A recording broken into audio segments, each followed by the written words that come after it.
me, John Remis with shieldheart.org, exploring what women have to transition out of into higher consciousness, just like men do. With men, it's more overt. It's like they need to refrain from unlovingly seducing women and find the best path to true love, the most efficient way to get there, with doing the self-love actualization that they need to do to discover who they are, so that they are in that vibration of love. And it's not a question of needing that woman to make their life complete, but rather wanting her to go along with the journey of you that is consistent with your values and your life's trajectory. So I'm going to be looking at some ways that women will need to transcend into true love and true actualization of who they can be. Starting off with recognizing that all people, both men and women, when they're younger, they will have more of the animal mind influence, the biological urges, and that will affect the way that they whether they can create a sustainable life or not. And so instead of saying it in terms of good versus evil, or going to hell or not, or whether or not they are going to be a successful relationship or marriage or not, I want to use the term sustainable. Like, will it work? Will it work not only for them and their existence as a married couple, but will it also work for their children? And will it make sense for an ongoing format to make use of?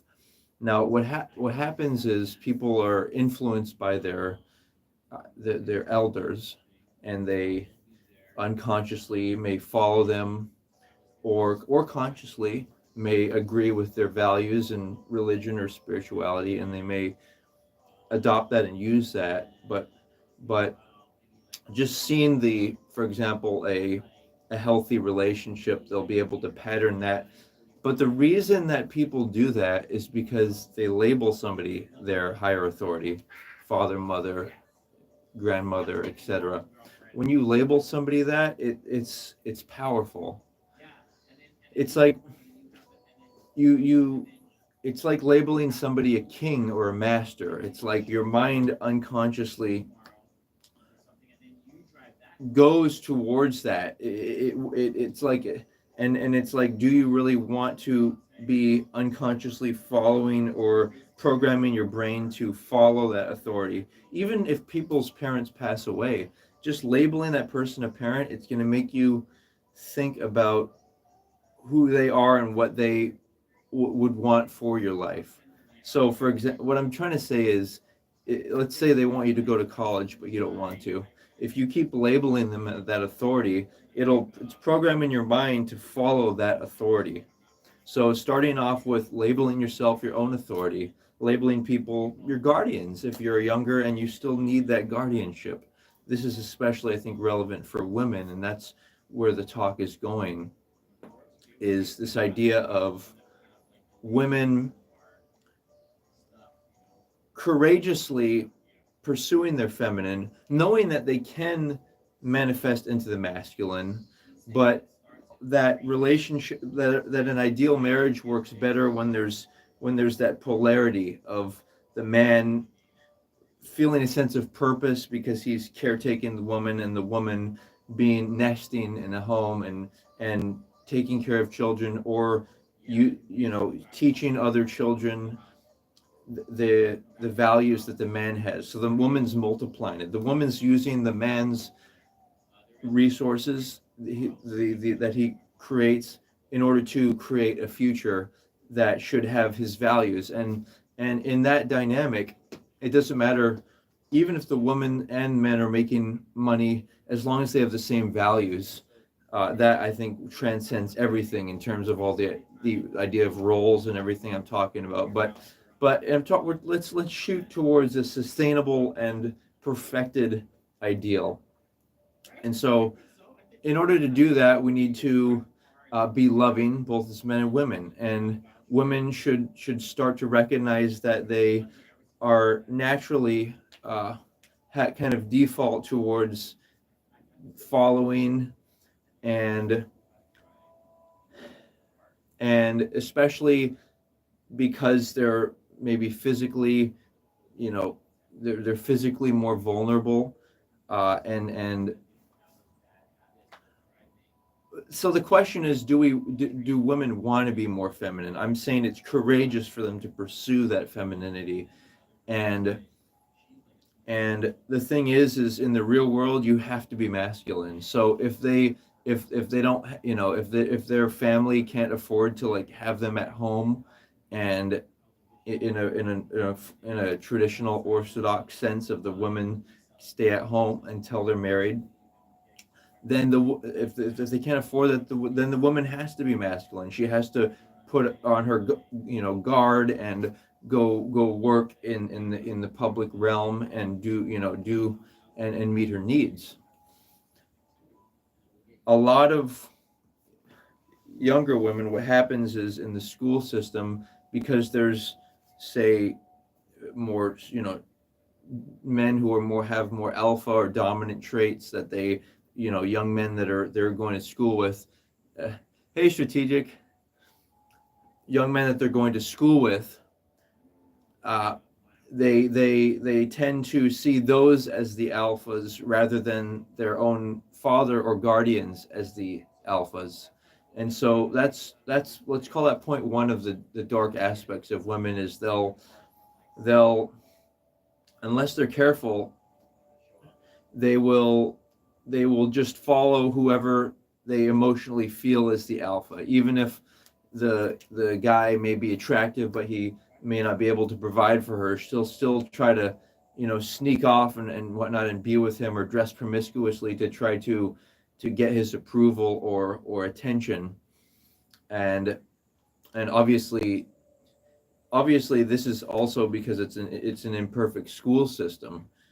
It should be separated. It should be women teachers teaching young women, and then men teachers teaching young men, and they kind of have this healthy separation. And I'll call that point two, is this whole feminism idea. It kind of says that women should be with men, or on the same playing field, and they should be equals and get paid the same. And I'm all for that. But the thing is when what women will do is they'll act like there's no, because women don't have as much testosterone as men, so their sex drive isn't as consistent as men's, or constant. And so women will act like, oh, it's no big deal if men and women are together, in the same classrooms or and whatnot. But the reality is that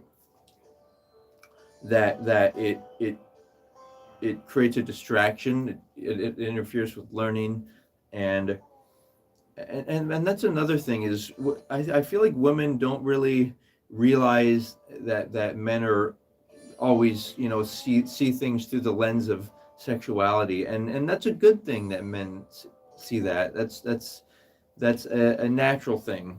Now there are some things that men do, like have a desire for multiple women, which I think can be lived out through pornography within the context of your marriage and your wife, and playing together and using toys and everything, you and your wife, and pornography.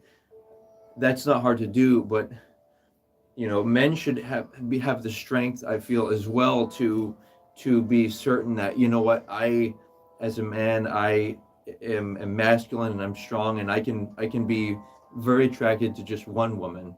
And so, like, the idea of men wanting multiple women, or not being, to me it seems like it's because they're not exercising enough, and they're not eating the right foods, and maybe they're eating too much soy or whatever it may be, they're not they're not strong in their masculine, so they can't be aroused by that one single woman. But back to women. So, and another thing is, women need to be more conscious of, even though they should want to perpetuate the species, the dark aspect of women is that women might not be loyal to one man, or care about what, one man, how he makes his money. She just wants the money. Like women can sometimes just want to have a child, want to have money to raise the child. So that's kind of the biology of that they want to, they're good at perpetuating our species. They get attached to children, but even that's not healthy either, because in a higher consciousness, what people do is they don't get attached to their children. They teach them how to be independent. They don't try to be the friends with their children. They teach them how to be strong and independent, and so that one day the children may return to reconnect with them when they have their needs met. And this more applies to men, but the reason it's relevant is because of the danger of women and raising sons, which is not good, because men should be raising sons and women should be raising daughters. But I think feminism teaches that, it doesn't matter, you don't need the family unit, you don't need the man, and that it's okay to accept money from the government and everything to support. But that kind of folds into the next point of this idea that, why is it that there are single mothers out there? Why aren't the mothers and daughters, why aren't they like warning their daughters that, hey, you have to avoid intimacy until marriage? Part of it is because people just don't know, or they've forgotten, or they've kind of forgotten the laws of the jungle, that you can't mess with reality. Like, if you act stupid, somebody might hurt you. If you have intimacy before marriage or children, then it's not a stable foundation. And then the dark side of the woman's perspective is when women think that, they can be equal to their man, like they don't have to take his last name. It's basically saying that they don't trust and respect that man enough to be her man. Like, women should want their husband to be their man, and they should want to have his protection and authority, and empower that, and so, all right, let's see. So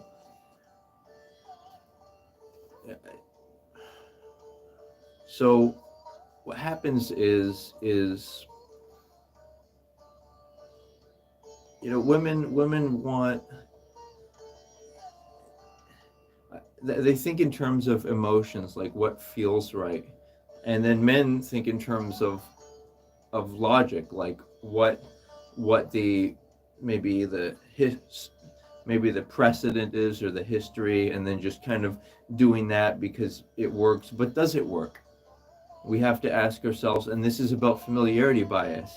People do things because they're familiar with them, but the question is, are they actually the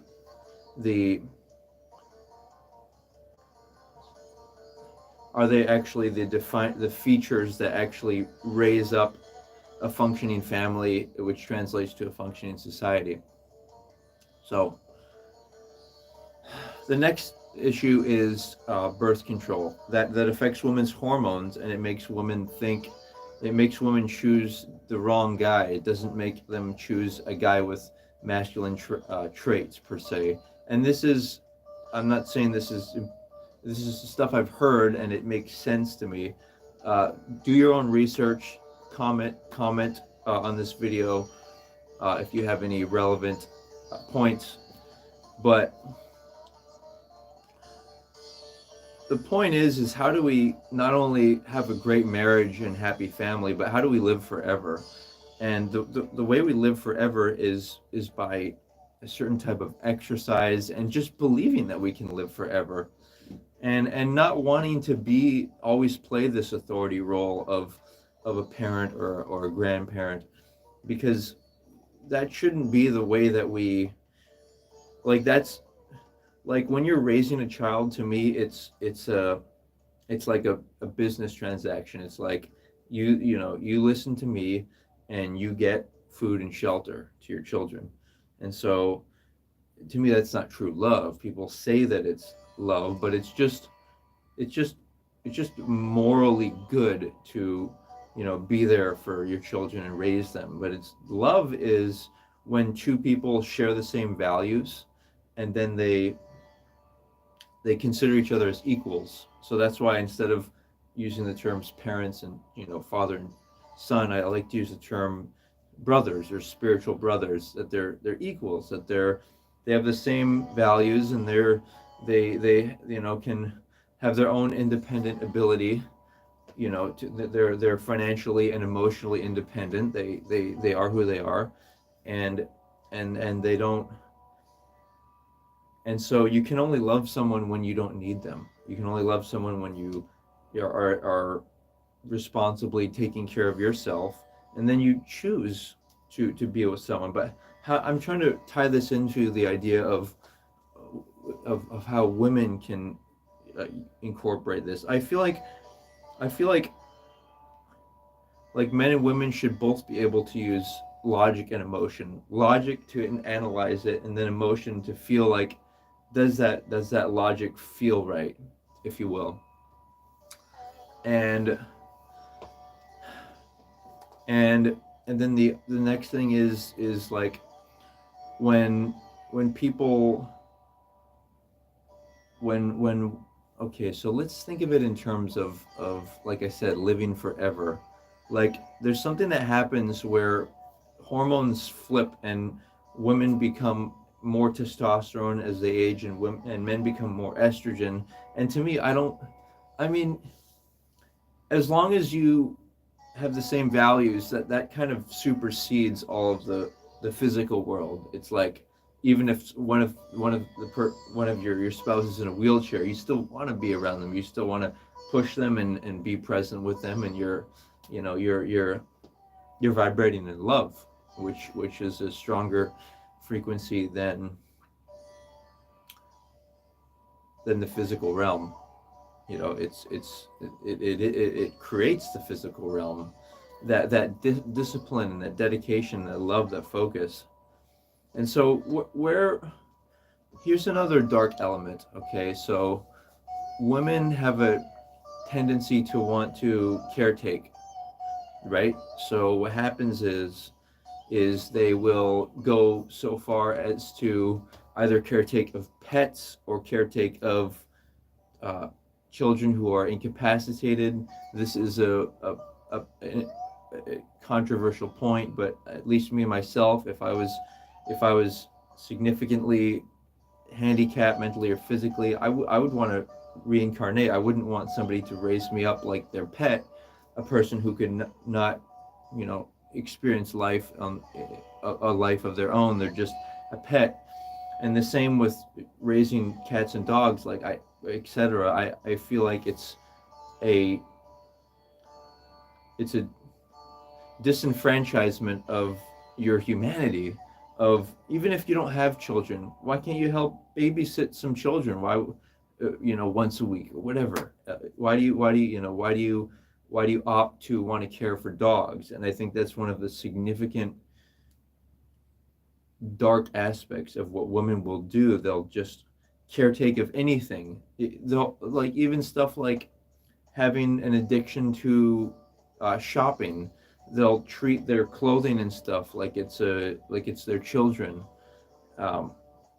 and so this is actually a switch from so much being into the physical manifestation of more money, the newest, wanting the newest stuff, wanting to look flashy and look whatever and get the attention of lots of people, but rather a woman just wanting the attention of one man. Here's another point I think you're going to really relate to is that what women will do is they'll try to get the attention of everybody. And let me write something down here.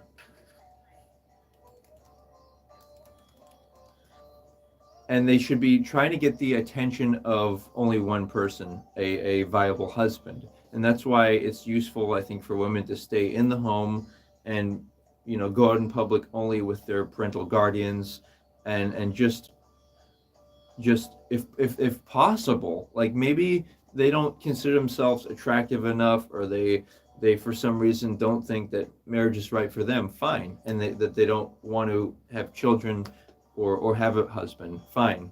But I think it should be at least considered an option first. That is it possible? Would it be possible for me to be a loving wife and husband, and just be there for my husband, be his cheerleader, you know?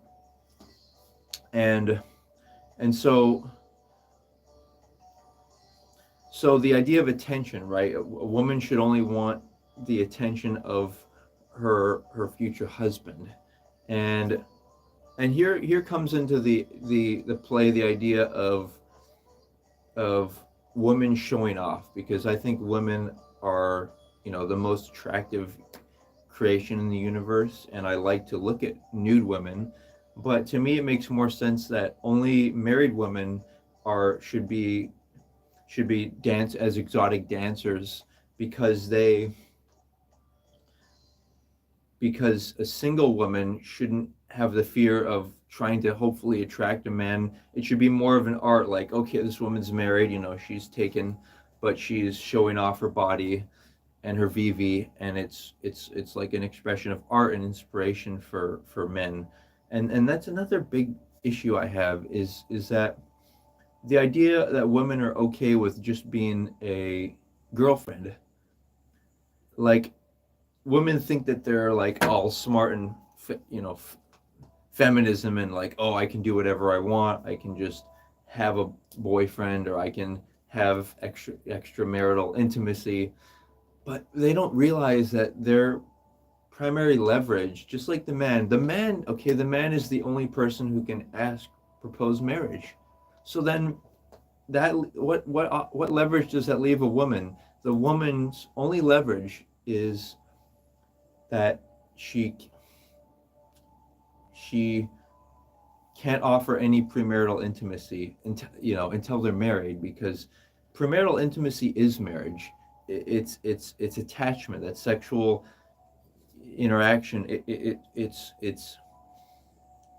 going to be like a drug, and it's going to make it hard for you to think clearly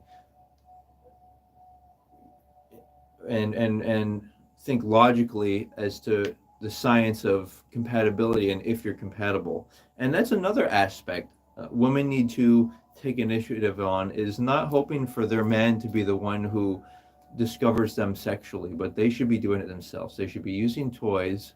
They should know who they are. They should seek pleasure. And I think parents should encourage this for their daughters to be doing that. Because if you don't, then you just want it, you just kind of make yourself reliant, or you're reliant on a man to do that for you, and then it's a weak position. So women should want to have, and it's full on, it's women should want to have sex with themselves. And at first it might seem like, kind of a, silly or extreme, but it's powerful. It's how they regain power. And that, so it's like, yes, the idea of women's liberation, that they have hygiene products and that they can work, you know, just like men. That's great.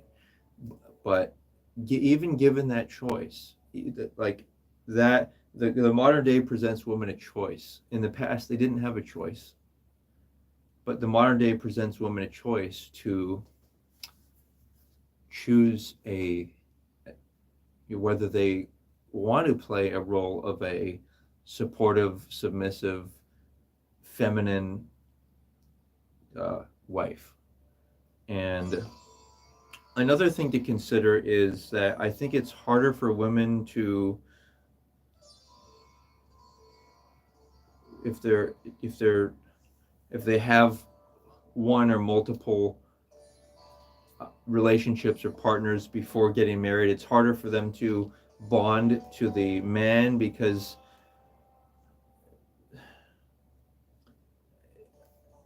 who knows exactly why.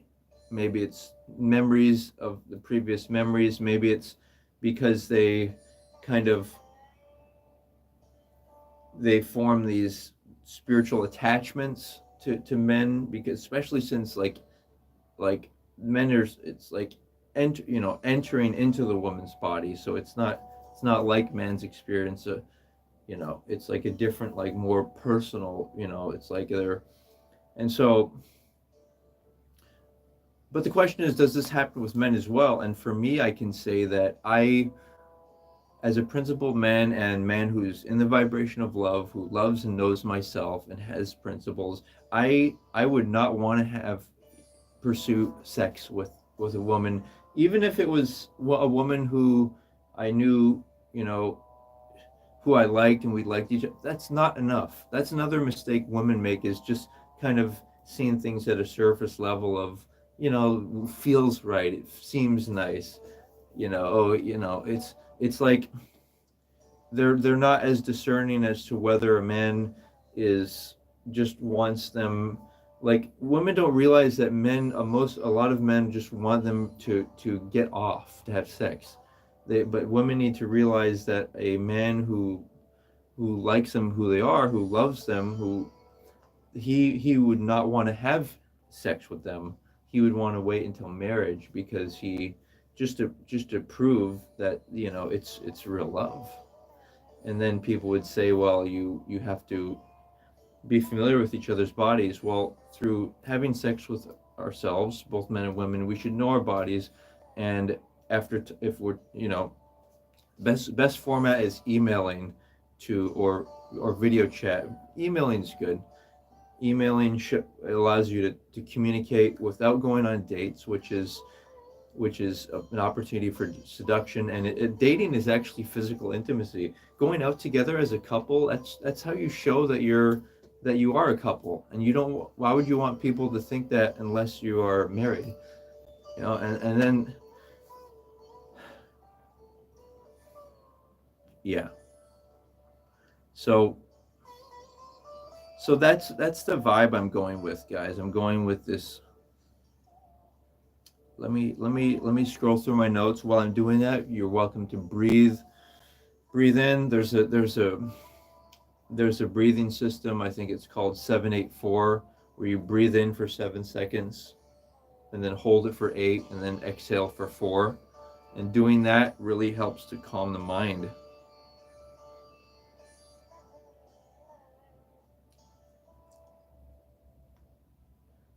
Okay, another obvious. Okay, two things. Women get something called baby brain, where they get really attached to the child, and it's not a good or a bad thing. It's just the function of biology, and men need to be aware of that can happen. And I think the most important thing is to worship the Vivi, instead of thinking of it in terms of the man wanting to have intercourse. If he can only orally pleasure her or give her massages, and intercourse is not an option, then that's really a worshiping a woman and seeing a woman as like humanity's flower, and it's like to be like put at the forefront. What is something that women do, guys? Is they they'll get breast implants, they'll get surgeries or wear makeup or wear high heels. All this stuff is, I think, both unattractive and unhealthy. I'll break it all down. The breast implants, for example, obviously it's a it's a focus on the breasts, but the an adult man's focus should be on her vagina, not her breasts. You know, the vagina should be the main theme. That's why I actually would prefer a woman with a flatter chest, because it puts more focus on the vagina.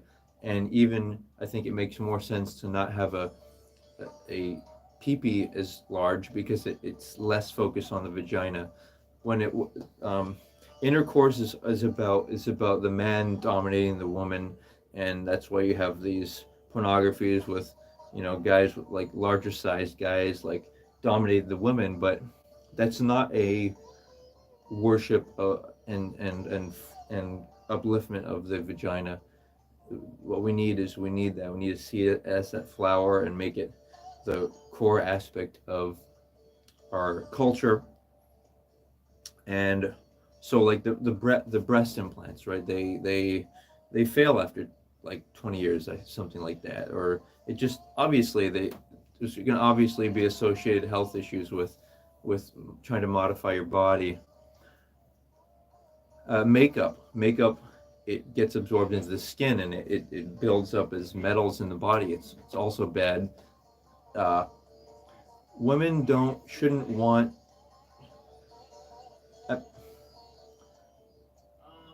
a, a woman shouldn't want a man who only likes her because of her, like, if she puts makeup on. She should want him to like her as she is. And I find women, when women wear makeup, it's like intimidating. It looks aggressive.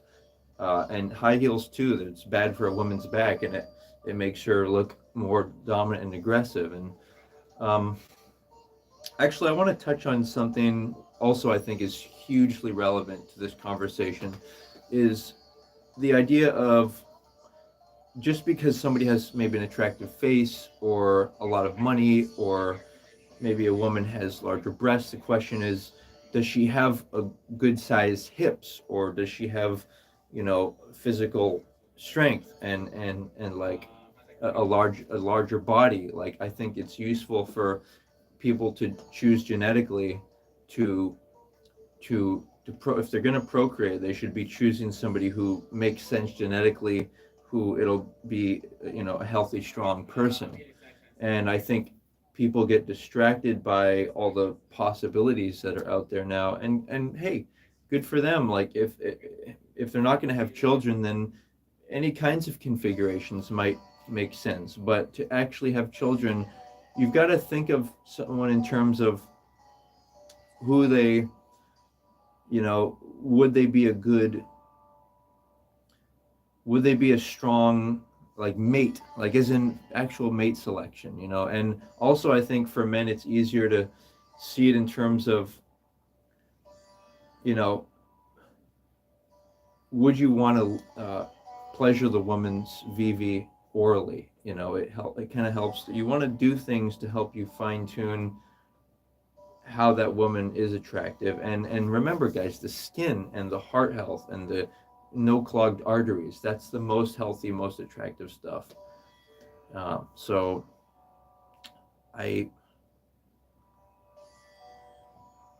women, you know, the downside for them is they may want men's affirmations that they are attractive, but they need to realize that they are attractive, and celebrate their body and keep it sacred.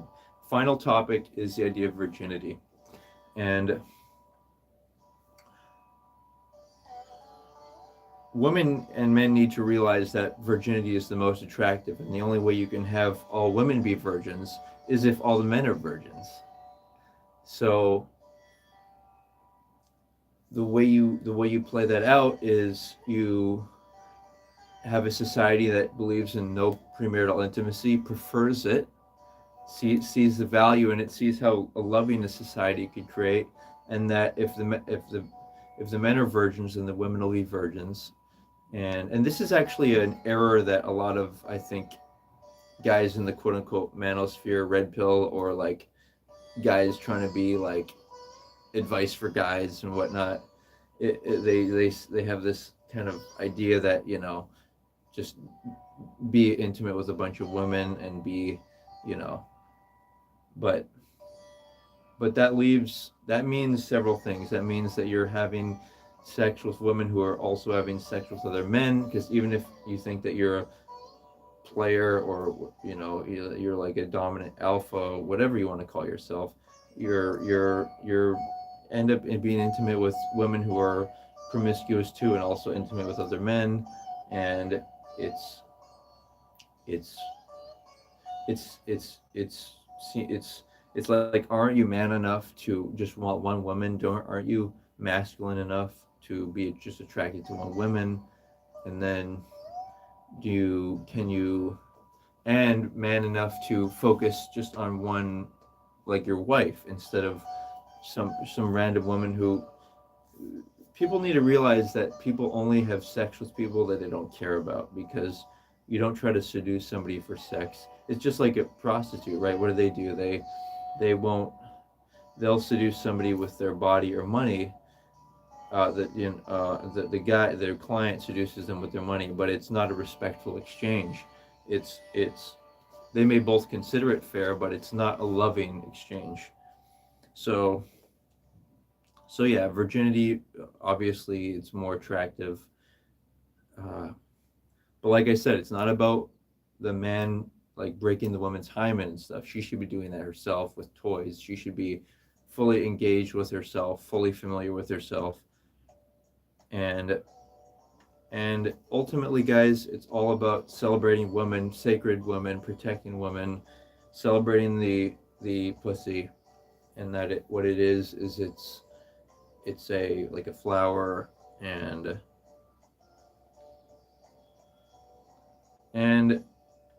here's one other dark aspect of women that's worth mentioning, is that women, what happens is,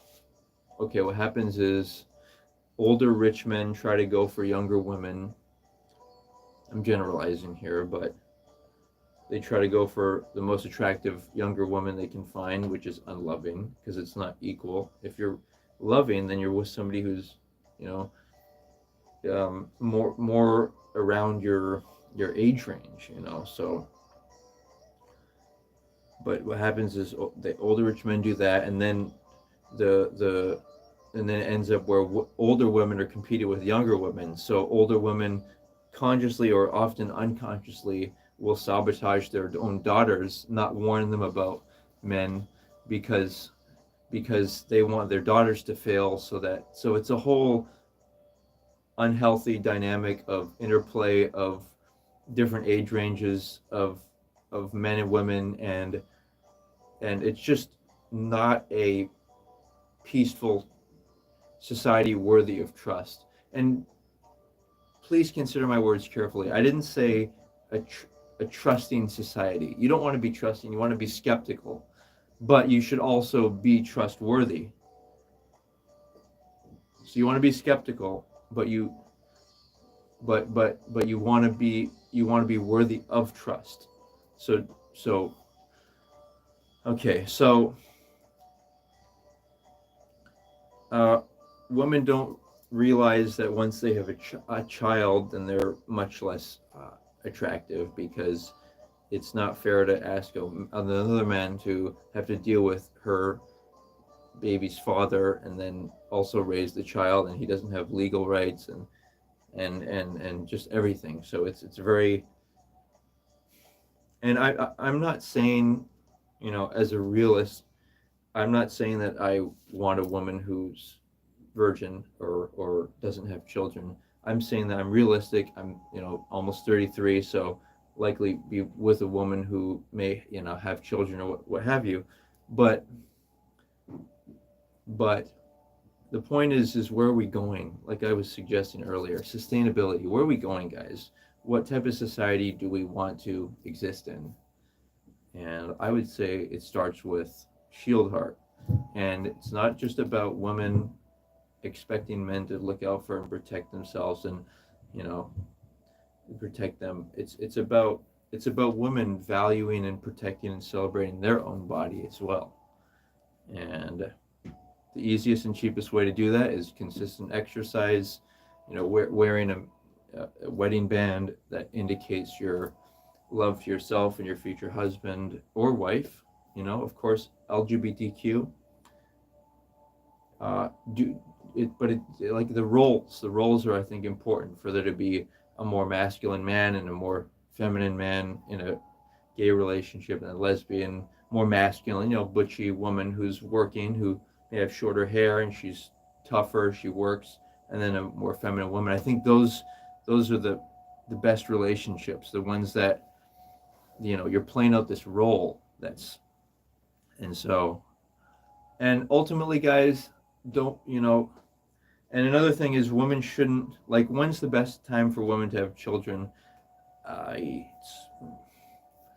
As we're living longer and healthier, that may change, but it might make sense for maybe a woman to have a husband who's maybe 5 or 10 years older than her, or maybe not. Maybe it'd be better if they're equal in age, but the man has to have himself together, right? And then the woman should be having children in theory, her healthiest point, so that she'll have the healthiest children. So that's kind of the dark side of existence, is that we do have biology, and it is good for a woman to be with a wealthy man, and a woman to be most virile and most fertile. One other thing that women do is they'll be comfortable, quote unquote, sharing a guy who's maybe an alpha guy in their eyes, but not being but not always being there, having like multiple wives or multiple people. And the trouble with that is money can't replace fatherhood and her having the constant covering and sheltering of a man. And so that is what I think is the ultimate realization of true. Like I said, guys, this is just about us realizing all these things, and now it's in our consciousness, applying it, and being strong, and having the courage to, if you're a woman, to be more feminine when you can be, but it's about being feminine at the right times too. You got to be smart about this, but